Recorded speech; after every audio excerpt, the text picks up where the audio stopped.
So, DLSU tsaka FEU kahapon ata to, no? So, makikita natin na yun yung meron dapat yung Magnolia. Diba yung si Mike Phillips na big man ng Lasal, meron siyang import na complement niya itong si Agunane. No? Nako-complement siya sa depensa, kumbaga may support siya, may rim protection, ganun din yung FEU.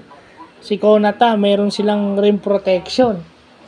So, ang labanan na lang dun sino yung mas maglalaro ng organized basketball.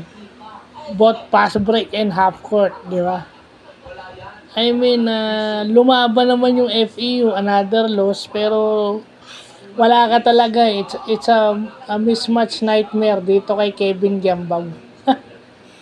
Kahit anong gagawin nito sa court, it's a mismatch kay KQ.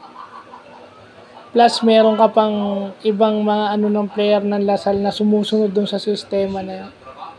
So, etong game na to, yun yung sinasabi ko kanina, dapat may complement ka pagdating sa frontline na wala yung Magnolia hotshots.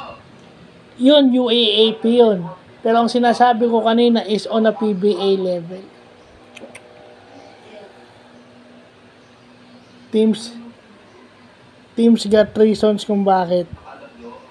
Teams got reasons bakit maliit yung kinukuha nila kasi baka wala silang makuhang malaking player na dahil late na, kasi baka nagsisimula na rin yung ibang liga na pwedeng paglaruan ng mga import na dapat kukunin nila. So hindi natin alam kung bakit yun ang di ba? Pero definitely kung ano yung nakita natin sa DLSU FEU game, yun yung dapat sa sinabi ko kanina. And 0-5 yung FEU kasi nga nag-a-adjust bagong coaching system. It would take a year.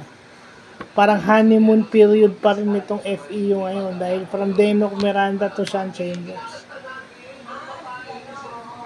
Pero nakikita naman natin kung gaano kaganda yung coaching ni Sean Chambers. Talagang medyo organisado, talagang nasisilat lang sa dulo dahil nga hindi pa nila masyadong gamay yung sistema nung bago nilang coach. Bigyan na lang natin ng consideration ng konti. So, yun lang po.